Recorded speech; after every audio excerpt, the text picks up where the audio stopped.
the ceiling. The ceiling got fish in there. The ceiling has what? Fish in there. Yeah. It can't get out the tank. It can't get out the tank.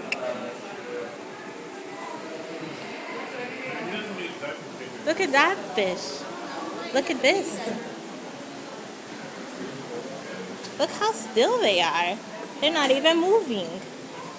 Remember the glass, so they can't touch us.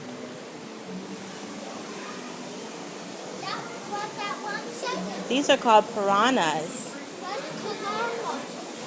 That's what kind of fish they are. And look at that dinosaur. It does look like a dinosaur head. Why are they so still?